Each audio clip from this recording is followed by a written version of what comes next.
that had the badly behaved kids, right? And that made your wife sit outside the main audience area? Just want to confirm that was you. Nope. Right. You the guy who met, you shook hands, and your kids were like pulling people's like lanyards, and then you made your wife sit outside in the main audience area. That's you, right? Nope. Sure isn't. Okay. Wait. Moving on, Dean. Moving on. Because, let me clarify something. No, let me clarify something for you, Bucky. And by the way, right. I'm not mad. I think we have a disagreement, and we're sniping back and forth on Twitter, and that always gets on, inhuman. So let me just clarify something. That was my ex-wife you were talking to, and her husband. Okay. That was and you're sniping back with Rosemary Ribner now. That's my ex-wife. So I'm just getting it clear for you. Also, I'm not mad at you. I just think you made an error. So, but anyway, go ahead. What do you want to talk about? Because you keep saying that I made an error. So I just and you're calling me a dumbass on Twitter. It's all fine. Like, again, the things you guys say kind of just rolls off my back. But on the Voice for Men website, International Conference on Men's Issue, from June 26th to June 28th. June 26th was your press conference for your conference, your press event for your conference. You cannot separate your press event for a conference you're having from the conference you're having. I'm just like, I don't see your logic here. So all the speakers that spoke, the only difference between them speaking at the press event and them speaking at the conference was allotted time. They spoke for 5 minutes each, but at the conference they spoke for longer. But all the speakers for the press event for the conference were, I just don't see your logic. So I'm just love to understand your logic here. Okay. All right. First off, we did meet. We did shake hands. Then you went out and talked to John Ribner, my kid's stepfather, and my sons were there, and her son with him was there, and that's who those folks were.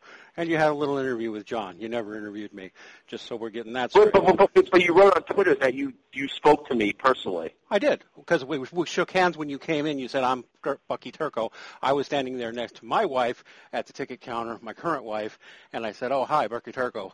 That's it. We didn't have any. Okay, so in other words, we actually didn't really converse. But okay, continue on, sir. We shook hands and said hi. Now, Bucky, you said all kinds of, That's not what you said. You quoted me as saying, don't you know all the men have the power? So you actually never spoke to me, and you said on Twitter you did. John P. Ribner. These are Bucky, go read the article by John Ribner. He's the one who quoted you as saying men have all the power and said that was dumb, which, by the way, it is. If you said it, you should just acknowledge that's a dumbass thing to say, because we don't. Obviously, we don't have all the power because, like every world leader and every leader of every financial institution, political institution, and religious institution, but clearly men are unrepresented. But moving forward. And that gets into, all the homeless men, all the suicides, all the men dying in trenches, all the victims of genocide who are mostly male, most murder victims are male, etc. But we can just ignore that because the president is a man. Okay, we understand your ideological agenda and what you're really about, and that you're not a reporter, you're an opinionator. Understood. And, of course, you called us names and said dumb things about us and claimed you were inside the Men's Rights Conference when you were not inside the Men's Rights Conference. We had a different set of speakers, some of them the same, some of them different. They were billed separately, getting in got separately. All you got to do, Bucky, is say, okay, we have a disagreement. I think your press conference was part of the main event, but I admit I did not attend most of your conference. Because admit it, Bucky, we had a 3-day conference and you were there for 2 hours tops. Dean, so here's, I guess my retort would be, any press conference, any press event for a conference you're having is part of that conference, and it's per your exact date on your website. So why would you write on the website? It's still here. International Conference on Men's Issues, Detroit, June 26th to 28th. Why am I reading that on your own website? And now you're telling me that, no, that press event somehow is disconnected from the conference. And if that's your only thing, because I knew the way you guys have been, 80% of my article is the crazy shit that your speakers said with no color, your quotes straight up, and yet you guys are still claiming media bias, that's it's kind of what you guys do. I'm not claiming media bias. It makes no sense. I'm not claiming media bias. I'm claiming media inaccuracy. You want an explanation, I'll give it to you. Go look at the same thing you're linking. Here's what it says. We take great pride in the fact that despite horrific threats, lies, and tremendous obstacles, a Voice for Men's first international conference on men's issues on June 27th and 28th, 2014 was a smashing success. And it goes on to talk about the press conference the day before and Warren Farrell's workshop the day before. So, it was about all the events during that time. It was a separate charge to get into the conference. You were actually given a free ticket at your request to the conference. All press was welcome to the press conference. You requested a press pass to the conference and got one and didn't use it. You could have been there at the whole 2-day event, but you weren't. Now, all we mentioned was that you weren't. 5 minutes. Dean, I listened to 5 minutes of what they said, and it was absurd. Why would I return to listen to 3 hours of what they said? To torture myself? Okay, Bucky, may I quote you as saying you only listened to 5 minutes of what they said? In fact, I am going to quote you on that. Dean, you could quote me on whatever the fuck you want to quote me on. That's all the time that you allotted each speaker, except for the first one. Each speaker was given 5 minutes. So I listened to their 5 minutes of insanity, and then, of course, I didn't want to return to listen to 30 minutes of insanity. Only MRAs would do that. So you asked no follow-up questions, and you did not actually attempt to attend the event. I understand. I attended the press event for the conference, which by any rational thinking person would say, yes, that is part of the event. We don't agree. You can't have a press event for a conference and then separate it from the conference. Only in your mind, where you guys make up reality, does that make any sense? So why would we let people in free to the press conference and charge them to get into the main conference? Why would you guys have an event that thinks that men are losing their power in the world? I don't know. Why would we charge? Okay, so you have no answer to the question of why we would charge for the conference, but would have a press conference that anybody could get. So you got no answer to that. And you think that everything that we said is stupid, so you really didn't have to listen or do any follow-up calls. Dean, if I want to get advice on a ride-on mower, I'll call you. Otherwise, you're really not a good source for anything. Well, I'm a good source on the International Conference on Men's Issues, and Bucky Turco, you didn't come to it. But you did accurately have quotes from the press conference. I never accused you of inaccurately quoting the press conference.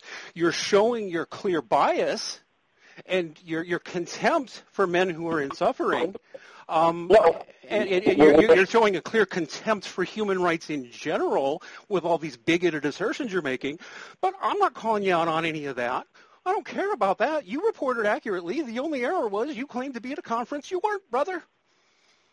Okay. You declared it all to be stupid. At least I'm glad that you're admitting that Paul Elam falsely said that the police were there because of death threats. And That's when I why they approached were the there. police officers, they said that wasn't true. So at least you're admitting that. So I guess I do not admit that. That would be something you would be lying about, sir. And if you print that, I will call you a liar. On video specifically says, hey, if you notice that there was police here, the reason why is because we got death threats. So what did I do as a reporter? Went and spoke to the police officer, and the first thing they said was, sorry, sir, we had no intelligence of that. The men's rights hired us to be there. They hired us. Bucky, they were there because of the threats reported to the Detroit police, which are documented, in which there are 2 police reports for. So, of course, there are no reports to the St. Clair Shores Police. It's a different police department. Can you not understand? We were required to hire those police because we had to take the threats seriously. So that's why we hired them. If you think there were no threats, call Shannon Donovans at the Doubletree Hilton in Detroit. Call the Detroit PD and verify the existence of those, or just admit, oh gosh, we had reason to believe there were threats and we had to hire cops, because that's what happened. So, seriously, Bucky, are you a reporter, or are you just in there to give hit pieces and not treat us like human beings? Dean, you guys are hilarious. If you don't like what someone says, you attack the reporter, you claim media bias. Your playbook is something taken out of the best of Tea Party and KKK clans. This is like a tactic. And it's hilarious to me. And like I said, just talking to you just proves it. And you guys, what's funny is we're both laughing at each other. But I'll just repeat, I never use the word media bias. And Tea Party, brother, I voted for Obama. What the fuck are you talking about? Really, seriously. All I said was you made an error. And you won't just own it and say I made an error. I didn't make an error. Now, of course, now I caught you out in outright dishonesty because you can't tell the difference between St. Clair Shores Police and Detroit Police. Now, will you admit that you have a problem there? Fact checker, Dean Esmay. I mean, you're really on top of your game. But again, Bucky, this is going nowhere. This was just funny. This was very amusing. When you can refute my actual reporting, let me know. When you're just going to argue about it. I did refute it. I mean, you haven't refuted anything yet. Nothing important have you refuted yet. The death threats, sorry, you misreported. You just asked the wrong source. So you might want to correct that. 2, you might want to make it clear so don't ask the police that you hired. Don't ask the police that you hired if they received any intelligence on death threats. Contact someone else. Like contact someone from your organization. The originators where we got it from. My God. Animal New York really hires some amateurs. I'll see you later, Bucky. You are an endless source of entertainment, brother. Don't come to any more of our events, though. What's the best barbecue bricks to get? What are the best barbecue bricks to get? I did not hear that. If I'm going to do a barbecue, what's the best barbecue bricks to get? Or do you suggest kindling, or how does that work? Well, what I would suggest is that you go take a Journalism 101 course so that you can report at least as well as a high school journalist, because you didn't even manage that when you can't acknowledge basic errors of fact and really horribly bigoted statements you made about us. You've admitted we were stupid, and you just wanted to make us look stupid, and you didn't stick around for any follow-up. Oh no, you guys did a great job on your own. You didn't need nothing. You did not need my help to amplify the stupidity coming from that conference. Well, just so you know, there's not going to be any articles written about you. Well, John Ribner wanted to write one about you, that mentioned you and some of the other press guys. You got lightly tickled. And in turn of getting lightly tickled, you got all upset. I mean, really. I'm not upset. This is amazing. It's very entertaining. You're an entertaining person. Well, you're entertaining me too. I kind of like you in a weird way. I mean, you're making fundamental errors and not acting like a human being, but you are entertaining. And I guess that's what Animal New York is about, entertaining. Fair reporting, not so much, but entertaining, sure. Anyway, when journalists have egregious lies, we go after them. We're not going after you. We just noted that you made an error. And you were silly because you made an error, and you're silly. And you've said more silly things on this call, but otherwise, what do we got to say? You're being silly. You are a silly man. Go back to journalism school. I can't. I just can't. You can't go back to a journalism school. I understand student loan debt. It's a big problem for us. So, in any case, Bucky, if you ever want to learn something about the issues instead of just mocking them, let me know. But we got Animal New York's number now. You're basically cracked. Or Mad Magazine, and you're not there to do anything. You got most of your quotes right. I thank you for that. Because the journalists who misquoted us will be hearing from us. You didn't misquote us. Excellent.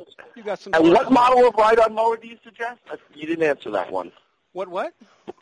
What model of ride-on mower do you suggest? Oh, I have no idea, brother. I live in a condo. My wife and I live in a condo. All right, cool. By the way, what brand of yellow cake do you like best? You like bananas and lemonade, too? I'm seeing you being very fond of yellow. Take it easy. Good luck with your, good luck, brother. With your issues. Good luck with your bigoted reporting. Bye-bye. Thanks. Bye.